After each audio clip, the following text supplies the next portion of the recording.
धन्यवाद। हमारे साथ अभी जिस भूमि पर ये महाकुंभ का आयोजन हुआ है इलाहाबाद के संस्कृत कर्मी और वरिष्ठ समाज सेवक हमारे साथ जुड़े हैं, आनंद मालवीय जी। आनंद मालवीय जी, ये जो वीआईपी कल्चर कहा जा रहा है, वहाँ पर तो ये तो सदियों से चला आ रहा है कि जैसे नागा लोग पहले जाएंगे, स्नान करेंगे, फिर उसके बाद ये लोग करेंगे, फिर ये धर्माचार्य करेंगे, फिर उसके बाद इस बार तो हद हो गई। इस बार तो आपके इस पूरे सांस्कृतिक उत्सव को व्यापार उत्सव में बदल दिया गया। अब पता चला कि महाकुंभ में तो एक से एक गरीब गुरबा दीन दुखिया सब जाते थे और उसके भीड़ जुटाने की आवश्यकता नहीं पड़ती थी। जैसे मसाना का पत्रा होता है, उसको देख करके लोग अपने आप हो जाते हैं। लेकिन इस बार क्या कुछ ज्यादा हो रहा है क्या? ये कहा जा रहा है कि 40 करोड़ लोग आएंगे और 100 करोड़ की व्यवस्था कर रहे हैं, और वहाँ व्यवस्था की स्थिति है कि तमाम दीन दुखियों का, गरीब गुरबों का घर उजाड़ा जा रहा है, उनको बेघर किया जा रहा है, और सवा सवा लाख के वो टेंट बनाए जा रहे हैं, वीआईपी टेंट। तो यह कुछ जो होता है कि क्या आपको ऐसा लगता है कि महाकुंभ का जो अब तक आयोजन होता रहा है सांस्कृतिक सर्वर, और इस बार क्या कुछ वीआईपी कल्चर कुछ ज्यादा डेवलप हो रहा है या इसका ज्यादा व्यवसायीकरण हो रहा है? उसमें हम देख रहे हैं कि तरह तरह के टेंट लग रहे हैं, नागाओं के अलग, धर्माचार्यों के अलग, शंकराचार्य के अलग। उसके अलावा पॉलिटिकल लोगों के भी इस बार बहुत अपना कैंप लग रहा है, मुख्यमंत्री का अलग लग रहा है, प्रधानमंत्री का अलग लग रहा है। तो इन सारी चीजों को आप कैसे देखते हैं? और इस बार के महाकुंभ के इस महोत्सव को आप पिछले बार से आप कितना भिन्न देखते हैं? भी ये कुंभ होते रहे हैं और इनकी व्यवस्थाएं होती रही हैं, लेकिन इस बार जो सरकार आई है वो सरकार का पूरा धर्म ही उसकी इकोनॉमिक्स है, धर्म ही उसकी पॉलिटिक्स है।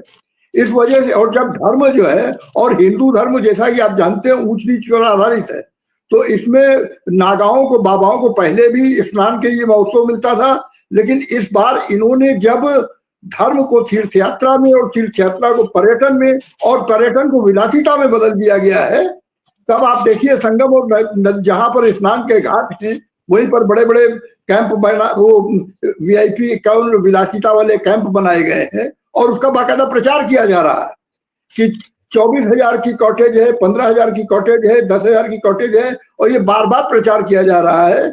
और शहर को ऐसे सजाया जा रहा है जैसे कि कोई बड़ी भारी बारात आने वाली हो, और जाहिर बात है वो पर्यटकों को आकर्षित करने वाली बात है।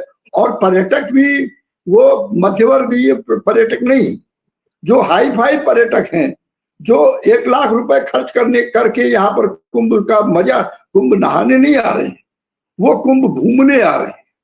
तो जो घूमने आ रहे हैं वो पूरा का पूरा उसमें वीआईपी, जब तक वो अपने को वीआईपी न समझेंगे और उनको वीआईपी ट्रीटमेंट न दिया जाएगा, तब तक उनका आना बेकार है। तो बात यहाँ पर कुंभ को धर्म को की तरह तो लिया जा रहा है कि उसमें इतना बड़ा धार्मिक प्रचार कर दो कि हमारा वोट बैंक अगले चुनाव तक के लिए, उसके बाद के लिए भी सुरक्षित हो जाए। ये तो है ही, उसके साथ साथ चुनाव इसका इतना प्रचार किया जाए कि हमारे यहाँ खूब पर्यटक आए। और देखिए वीआईपी पहले भी आते रहे और पॉलिटिकल वीआईपी भी आते रहे। मुझे अच्छी तरह से याद है कि 2001 में जब कुंभ हुआ था तो उसमें गवर्नर आए थे और गवर्नर की नहाते हुए तस्वीर खींची गई थी। हमेशा से ऐसा होता रहा है, ये कोई नई बात नहीं है। लेकिन इस बार कुछ ऐसे किया जा रहा है कि जैसे जो यहाँ पर ना आए वो वीआईपी ही नहीं है, वो कोई पदाधिकारी ही नहीं है। इसलिए बड़े बड़े राजनीतिज्ञों में भी जो पोस्ट होल्डर है उनमें भी एक प्रतियोगिता ही लगी हुई है। तो वो दरअसल इस सरकार की पॉलिटिक्स और इकोनॉमिक्स में ही वीआईपी वाद समाया हुआ है, और उन्होंने पूरी ऐसी शुरू से ऐसी व्यवस्था की है कि कुंभ में 7,000 करोड़ रुपए लगा के और 1 लाख करोड़ निकाल लेना है। ये बात बाकायदा टीवी चैनलों में कही जा रही है, सोशल मीडिया में कही जा रही है। तो जब ऐसा होगा तो जाहिर बात है फिर वहां पर वीआईपी कल्चर को हम निकाल नहीं सकते। और जो वाकई जो तीर्थयात्री जो नहाने आ रहा है वो निश्चित ही संगम के 1-2 किलोमीटर पहले से ही नहा के उसको हटा दिया जाएगा वहां से, ना उसको रास्ता दिखा दिया जाएगा कि यहाँ पे रास्ता है, आप जाइए। तो ये बात, ये इस जो सरकार है उस सरकार के राजनीतिक दर्शन का हिस्सा है। आर्थिक वीआईपी वाद और राजनीतिक वीआईपी वाद और जन सामान्य, ये तीनों अलग अलग कोटियां हैं। और जन सामान्य वही है जो 5 किलो राशन लेके संतुष्ट होता है, बाकी जो मध्य वर्ग है वो इनके फ्रेमवर्क से बाहर। ये मुझे कहना है। बहुत बहुत धन्यवाद आनंद मालवीय जी। और बात फिर चलेंगे डॉक्टर सुनीलम के पास। डॉक्टर सुनीलम, इस बार शंकराचार्य तो सबसे बड़े धर्माचार्य माने जाते हैं, और एक शंकराचार्य कह रहा है, और जाहिर सी बात है कि कोई भी धार्मिक उत्सव हो या सांस्कृतिक उत्सव हो और भारत में हो, और अगर वहां पर कोई शंकराचार्य मौजूद है, 4 ही शंकराचार्य है खास करके हमारे देश में, 4 शंकराचार्य अपना देखिए, शंकराचार्य की परवाह करना इस सरकार ने बहुत पहले से बंद कर दिया है।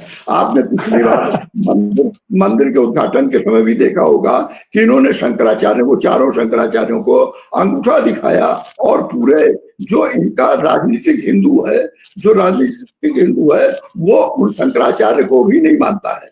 और जाहिर बात है वो पूरा का पूरा जो शास्त्रीय हिंदू धर्म है उसको मानने को तैयार नहीं है। जो राजनीतिक हिंदू धर्म है, जो हठी हिंदू धर्म है, जो मोदी और योगी बताएंगे वही हिंदू धर्म वाकई हिंदू धर्म है। और शंकराचार्य का या बाकी किसी धर्माचार्य का बताया हुआ हिंदू धर्म ये इनका हिंदू धर्म नहीं है। जी आनंद जी, बहुत बहुत धन्यवाद। हम वही अब कह रहे थे कि आजकल तो सनातन धर्म का रक्षक और सनातन धर्म का ध्वजवाहक अपना होकर के वो आदमी चल रहा है जिस नास्तिक की स्थापना ही सनातन धर्म के विनाश के लिए हुआ। खैर तो अलग की बात है, लेकिन ये जो हमारे 4 शंकराचार्य हैं पूरे देश के, इनके अलावा इन्होंने तमाम मंडलेश्वर, महामंडलेश्वर, पता नहीं कौन से गुरु, कौन स्वामी करके एक विश्व हिंदू परिषद इन्होंने बनाया है, और उसके तहत जो लोग वही कहेंगे वही सही माने हिंदू, और सारा वीआईपी कल्चर उन्हीं के ऊपर, उन लोगों पर थोप करके किया जाता है। और हम जानना चाहेंगे डॉक्टर सुनील से कि स्वामी अपमुक्तेश्वरानंद, ये द्वारका पीठ के शंकराचार्य, उन्होंने जो बात कही है कि हमारे धर्म में तो सबको समान रूप से अवसर देने की बात है, और यहाँ पर सब गरीब गुरबा दीन दुखी सब जाते हैं और गंगा माँ में गोता लगाते हैं, संगम में गोता लगाते हैं, तो फिर आखिर असली वीआईपी तो हमारे वो लोग हैं। उन सारे लोगों को रोक करके उन सारे लोगों को इतना कष्ट दिया जा रहा है, और अब तो ये पूरी महानगरी वहां बसाई जा रही है, और 23 किलोमीटर की अपना रेंज में जो अपना बाहरी है, और जो भी लोग वहां पर कल्पवास करने आते हैं, 1 महीने का पूरा कल्पवास करते हैं। कल्पवास करने वाले जाहिर सी बात है कि वो लोग वृद्ध होते हैं और मोक्ष की कामना से आते हैं, तो उनके लिए तो विशेष व्यवस्था होनी चाहिए कि उनको वो सही माने में स्नान कर सके, गंगा में स्नान कर सके और संगम में स्नान कर सके। लेकिन उनके लिए इतनी दूर दूर व्यवस्था कर दी गई है कि वो तो वहां पहुंच ही नहीं पाएंगे। तो आखिर यह जो वीआईपी कल्चर इन्होंने किया है कि 1.25 लाख 1.5 लाख का वो दे रहे हैं, और उसका इतना बड़ा विज्ञापन कर रहे हैं कि 100 करोड़ लोगों की व्यवस्था है, और जबकि स्थिति वहां ये है कि केवल उनका धनादोहन हो रहा है। तो जिस तरीके की बात अमृतसर जी कह रहे हैं कि भाई ये तो समता मूलक समाज हमारा है, हमारे संविधान में हमारी व्यवस्था है, सबको बराबर का मिलना चाहिए, तो उनके इस कथन को आप किस तरीके से देखते हैं डॉक्टर सुनील? नहीं, उनके इस बयान का स्वागत किया जाना चाहिए, क्योंकि अगर वो ये कहने की हिम्मत दिखा रहे हैं तो स्वाभाविक तौर पर उनकी फॉलोइंग में भी इसका असर पड़ेगा। उनका जिसे कहते हैं कि रुआब, ये सरकार जिसने एक धर्म को उपयोग करके ही, या कहा जाए दुरुपयोग करके ही, अपनी राजनीति को चलाने का काम किया है, उनके सामने इस तरीके की जब वो टिप्पणी कर रहे हैं तो स्वाभाविक तौर पर ये भी एक हिम्मत की बात है। हालांकि किसी धर्मगुरु को किसी से डरने का, किसी के दबाव में आने का, या किसी के का एक रौब मानने का कोई सवाल नहीं होता, लेकिन अधिकतर लोग इस तरीके का मानते हैं। तो इसलिए उन्होंने जो कुछ कहा है, उन्होंने फैक्ट कहा है कि अभी तक जो परंपरा रही है और हजारों साल की परंपरा है महाकुंभ की, उसमें कोई डिस्क्रिमिनेशन नहीं होता रहा। लेकिन हमारा समाज तो जो है भेदभाव पर ही आधारित है, इसमें कहीं कुछ बात नहीं है। जातिवाद पर आधारित है, जाति भेदभाव पर आधारित है। वो भेदभाव जो है बहुत ज्यादा मानवीय है। उस भेदभाव को खत्म करने के लिए बाबा साहब अम्बेडकर जैसे लोगों ने या डॉक्टर राम मनोहर लोहिया जैसे लोगों ने एनिहिलेशन ऑफ कास्ट की बात की, जाति उन्मूलन की बात की, लेकिन हम उससे कोसों नहीं, मतलब क्या कहा जाए, कितने मील या इतना ज्यादा दूर हैं। या वो जो जातिवाद है, इसके ऊपर अलग डिबेट हो सकती है कि वो बढ़ रहा है या कम हो रहा है, लेकिन जाति के जितने संगठन और जातियों के जितने प्रमुख या देवी देवता या जिस तरीके से आज सामने आए हैं, ऐसा जो है भारत के इतिहास के अंदर कभी हुआ नहीं है। और ये सब इसलिए हो रहा है कि लोग उसका इस्तेमाल कर रहे हैं, और राजनीतिक लोग विशेष तौर पर इस्तेमाल कर रहे हैं, या उसका पूरा का पूरा वो दुरुपयोग करने का काम कर रहे हैं। तो खैर उन्होंने एक महाकुंभ के कॉन्टेक्स्ट में तो उन्होंने अच्छा बयान दिया है, और लेकिन उस बयान का कोई जवाब, मतलब ये कि वीआईपी कल्चर के खिलाफ भाषण तो सभी नेता देते हैं।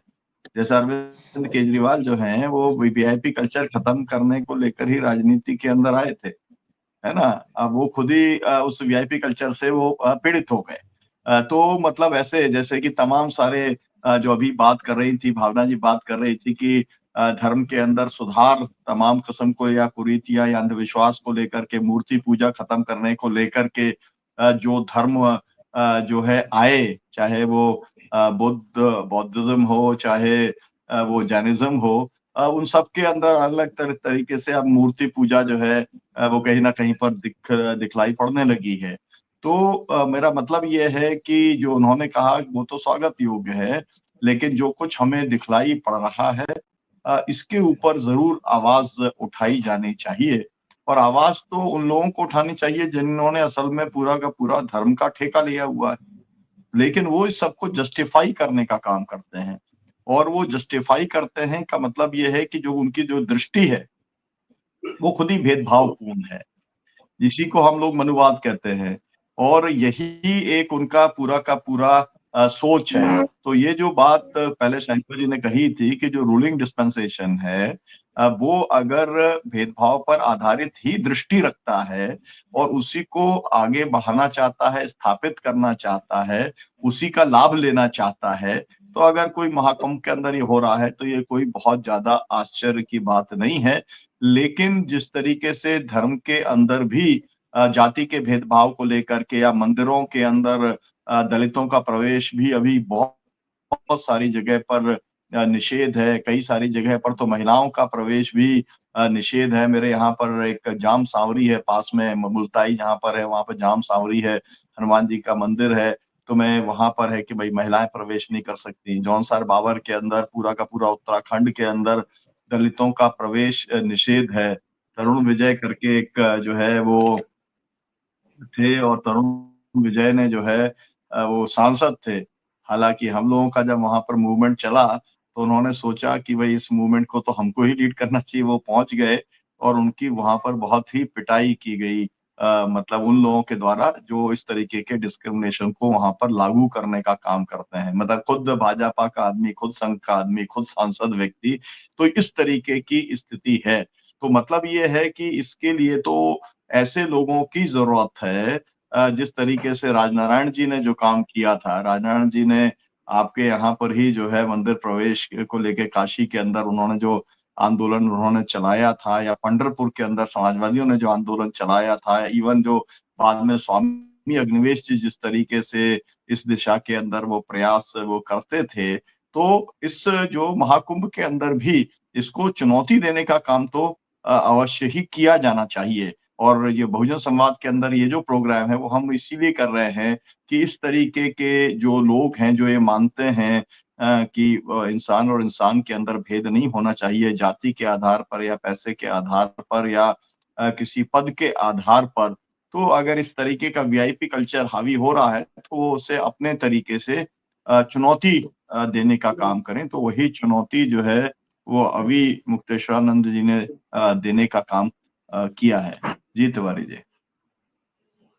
जी, मुक्तेश्वरानंद जी ने चुनौती, मुक्तेश्वरानंद ऐसे आदमी हैं कि वो अक्सर ऐसी चुनौतियां देते रहते हैं और स्वीकार करते हैं कि क्योंकि वो आम आदमी से जुड़ कर चलने वाले आदमी है। काशी में रहते हैं, गंगा के किनारे उनकी मठ है और जाहिर सी बात है कि बाबा भोलेनाथ का उनके ऊपर कृपा है, अपना कृपा दृष्टि है। तो वीआईपी कल्चर के तो हमेशा वो शंकराचार्य रहते हुए भी, शंकराचार्य जब वो नहीं थे तब भी वो आम आदमी के लिए सड़कों पर उतरते रहे हैं वो। अब हम